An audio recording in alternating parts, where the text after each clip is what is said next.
So we're continuing our series on the 5D map, and today we're talking about the body.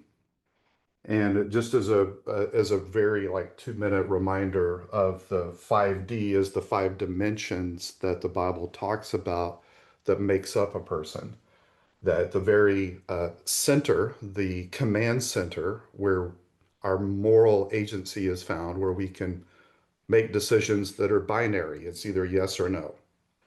That is in our will, which is sometimes called our spirit in scripture, or our heart, or our will, and that's interchangeable.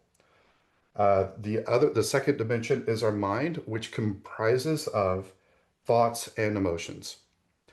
And then the third dimension is our body that we're going to talk about today.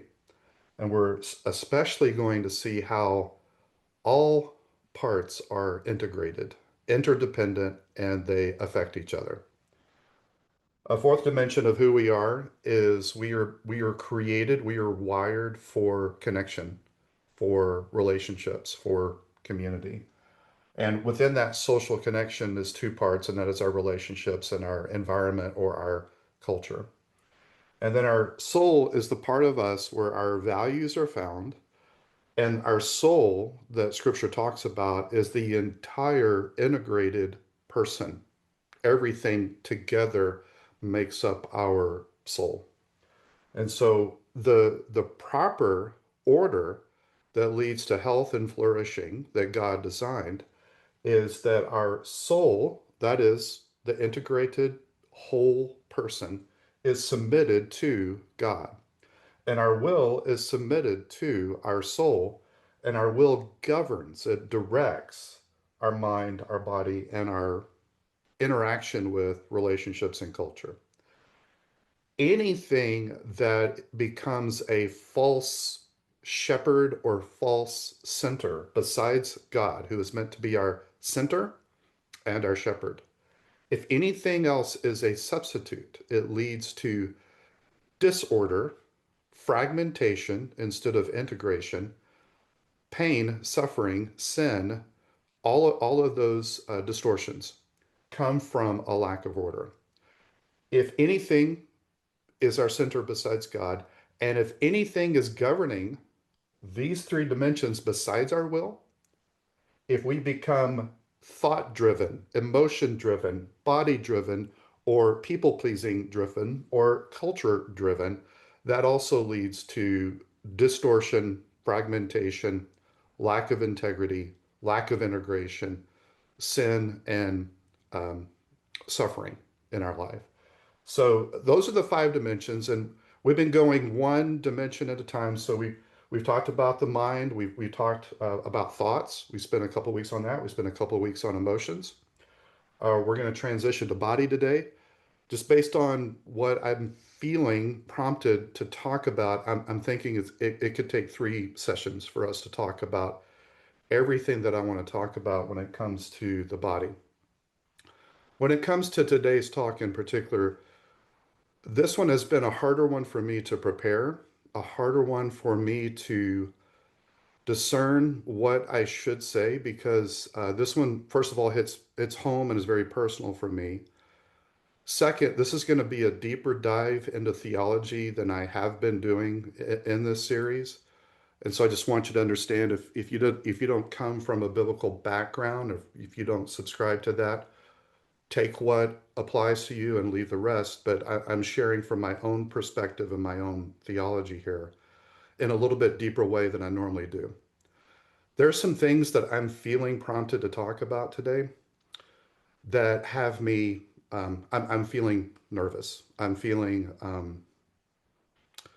careful because it could be triggering for both the men and the women on the call, but especially betrayed partners on the call. And Jacqueline just a moment ago prayed over me, asking God to give me wisdom and discernment how to navigate this. And I'm going to be extra cautious to speak the truth in such a way that is respectful of all the nervous systems on the call. But I do feel like I should give you a disclaimer that if you're already feeling somewhat compromised today, take good care of your nervous system. protect yourself, contain yourself. This might be one that you want to listen to the recording later. But I just want to let you know up front, there's going to be some things that we talk about in the area, the dimension of the body, that could possibly be uh, triggering for you.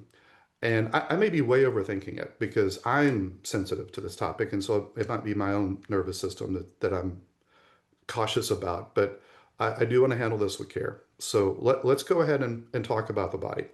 So first of all, I want to talk about integration right quick. The body, the first thing I want to emphasize is that the body has influence over our thoughts. For example, if the body is sleepy, if you're sleep deprived, you are more likely to have negative thinking because the body is influencing your thinking. You're more likely to have stinking thinking, that's what we call it in recovery, when your body is in a sleepy state.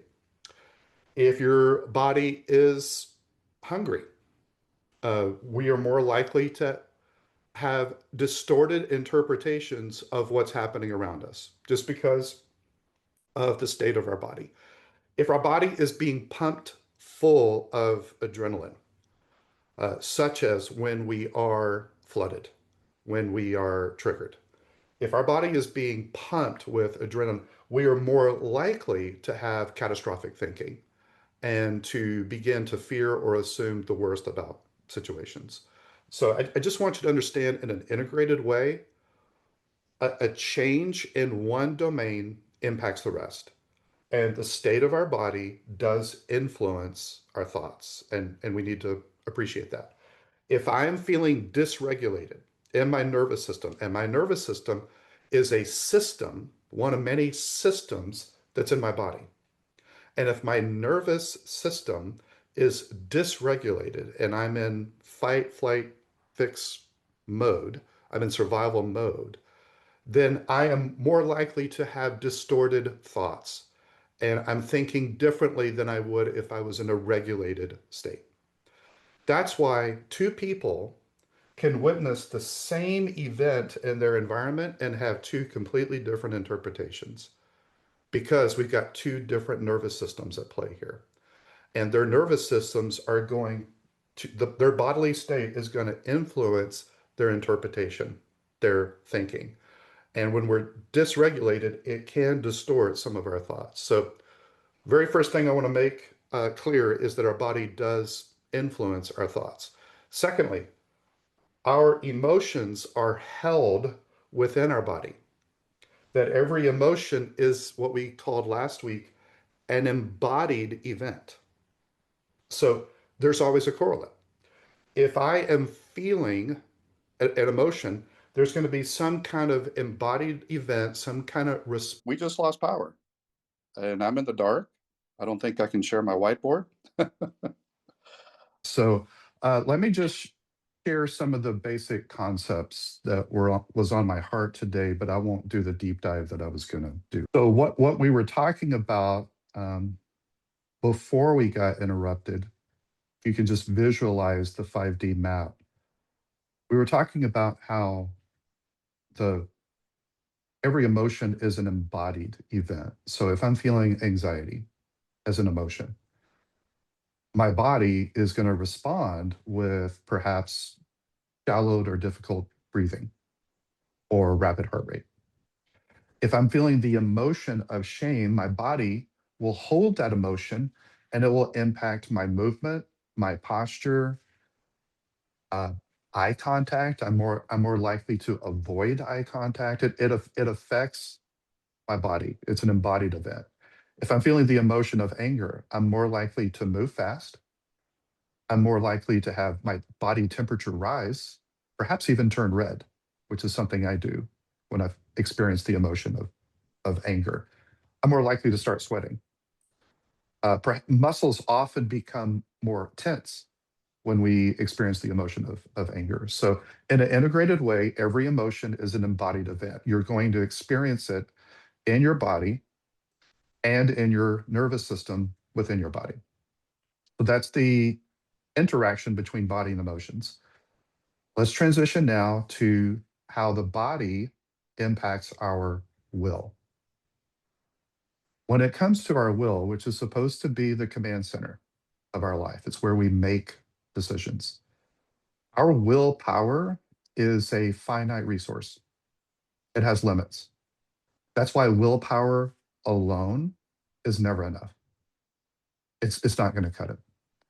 It is a limited resource, and it is impacted by our body. It's impacted by the state of our body. It's impacted by our nervous system within our body. For example, if my body is being pumped full of adrenaline, then my decision making within my will is more likely to be urgent, quick decision, but it needs to be now. My body is impacting my will and quickening the decision making process. Whereas if I'm more grounded, I will be more likely to take my time with my willpower and think it through and make a slow, purposeful decision.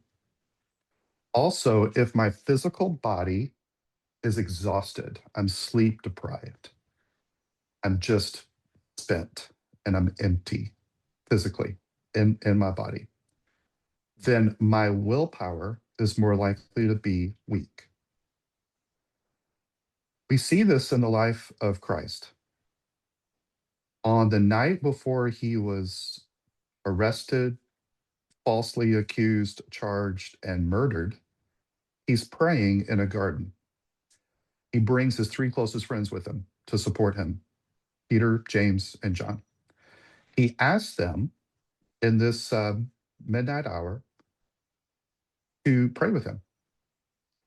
And on not one, not two, but three occasions that night, while Jesus is praying, he goes to check on his three friends, and they're asleep all three times. And if you recall what he said to them, the spirit, which is another word for will, the willpower, the spirit is willing, but the flesh, which is our body, is weak.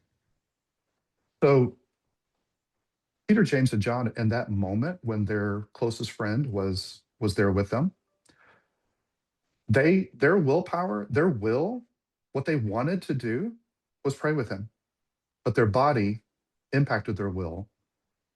Their body was weak, and they fell asleep.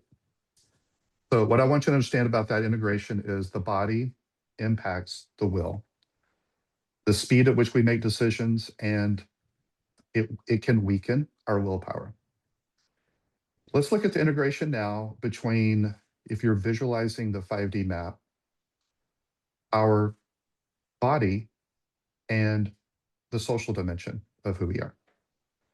And here's what's really important and interesting to understand. Our body communicates for us in relationships without words. In fact, social scientists tell us that 80% of communication is nonverbal. What does that mean? It's our body. Our body is communicating without words, before words, in between words.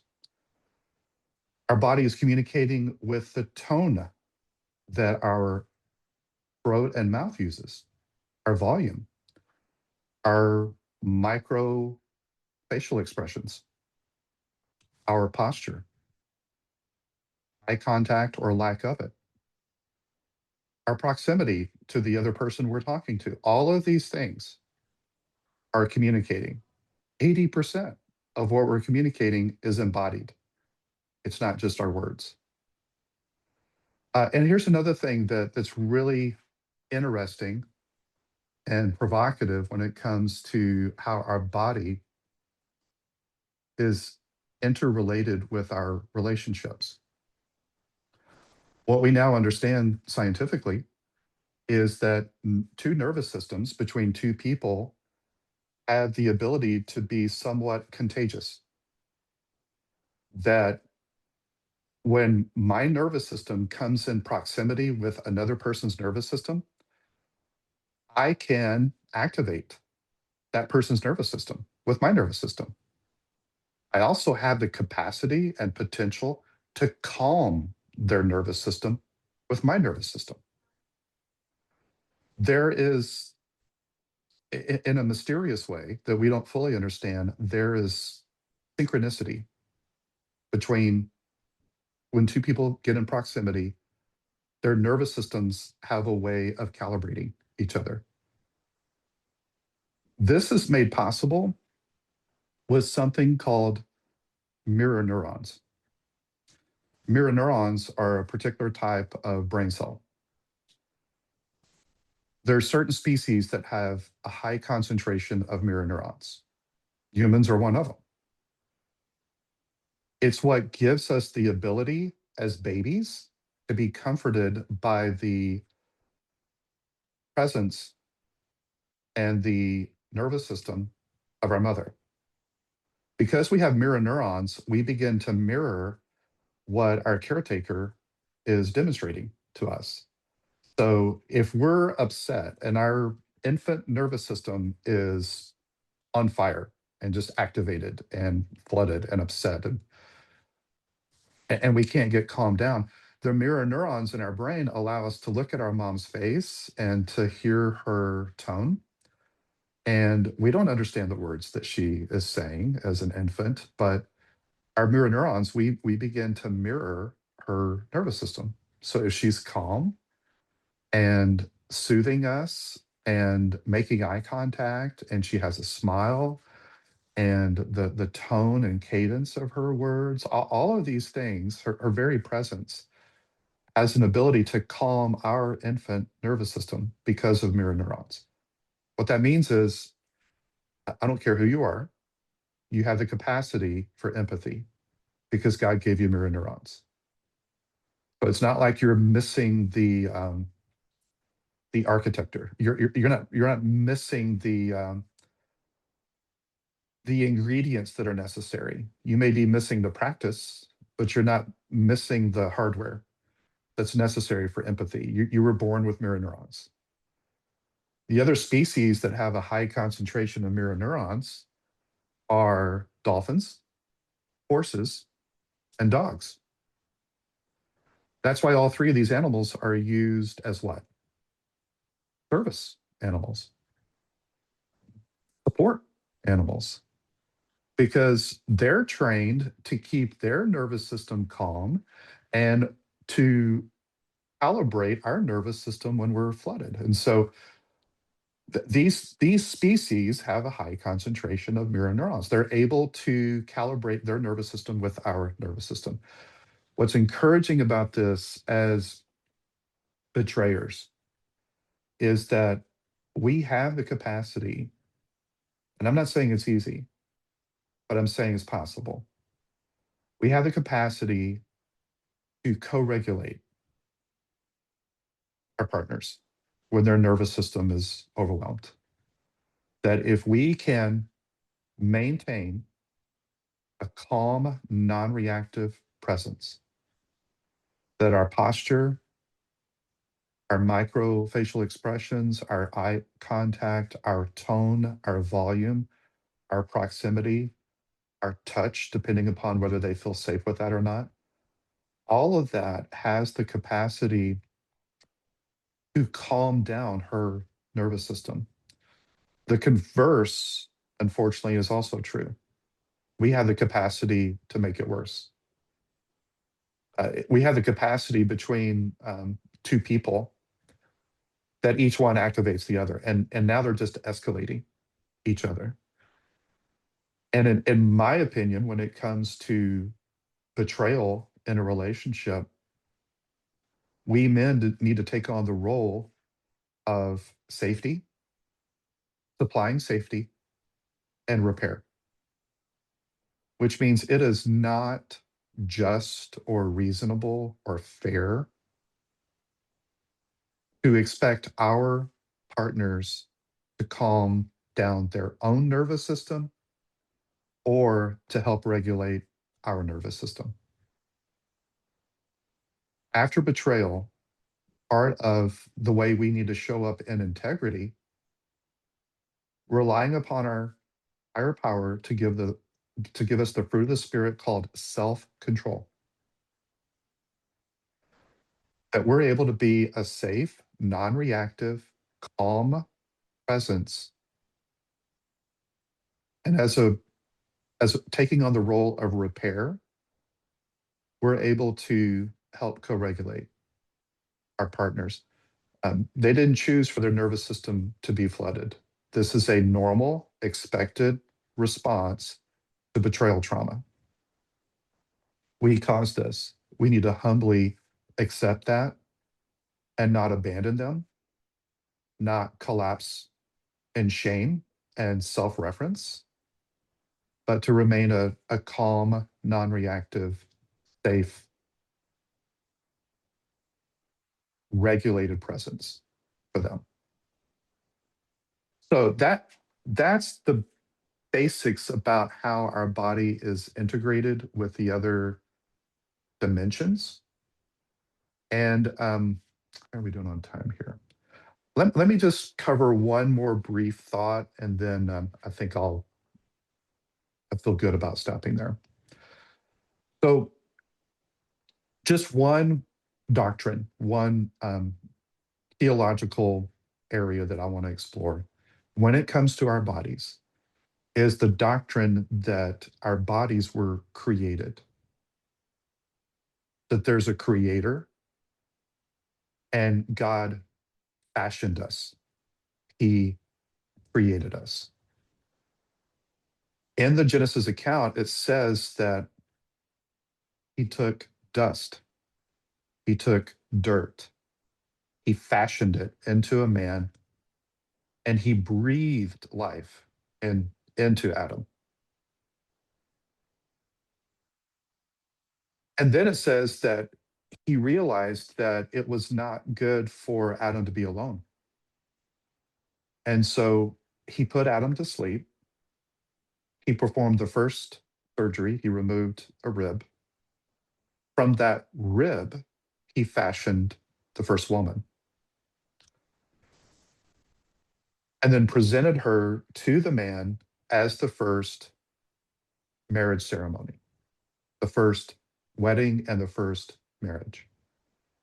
And what he declared was a couple of things. He declared, first of all, looking at this man and this woman, he declared not just that it was good, like he declared over the birds and the animals and the sky and the planets and the earth and the ocean and all that. All first 5 days of creation, he declared that it was good. But when he looked at the man and the woman, he declared that it was very good. He also declared that male and female, they are made in the image and likeness of God. He did not ascribe that to any other aspect of his creation. That there is something about the way we're made, the way we're wired and constructed, that we have unique fingerprints of God on us, that God breathed life into us, that even though we're made from dust, we carry inherent dignity, value, and worth because male and female both are image bearers of the Creator. Kind of like an angled mirror, we're meant to reflect who God is to others. And when that image is not distorted by sin and selfishness and distortion, we are able to demonstrate to others some of the attributes and characteristics of who God is. And so a couple of things with that as we think about that we were created by God. This is where I think true humility resides. That true humility is, on one hand, we understand that we are image bearers of God, that he breathed life into us, that we are the apex of his creation. The Bible tells us that we are made lower than the angels, but greater than the animals, that is our proper place in the creative order, that no other creation, no other creature is ascribed to be image bearers, only male and female. And so on one hand, we can recognize that we have this tremendous dignity, value, and worth because we are image bearers. Yet on the other hand, we also balance that with the reminder that we're dust. We're dirt. We are worm food. We came from dirt. We're going to return to dirt one day. And that reminds us of the fragility of our bodies, that our bodies are made by God and he breathed life into them, but we also came from dirt and one day we'll return to there. That we are so dependent and so fragile when it comes to our bodies. We are dependent upon God for daily food and daily water, or these bodies will die. And when our body enters into this world, the first season of our existence, we can't even care for our own body. We're dependent upon others to care for us. We're not independent. We're not near as independent as we think we are. And if we live long enough, we will also end with a similar season that we began with, and that is we're going to be dependent upon others to care for us. So humility is me realizing my proper place, that I am not better than others, because that's pride. I'm not less than others, because that's shame. But humility is understanding that I am part of humanity. I am a co-image bearer, and that's how I need to see myself, and that's how I need to see others. And I need to understand my place within the creative order. That on one hand, I have incredible potential, that I have dignity, value, and worth because I'm an image bearer. On the other hand, I stay humble and keep it in perspective because after all, I'm dirt and I'm dependent and I'm fragile and I need my creator.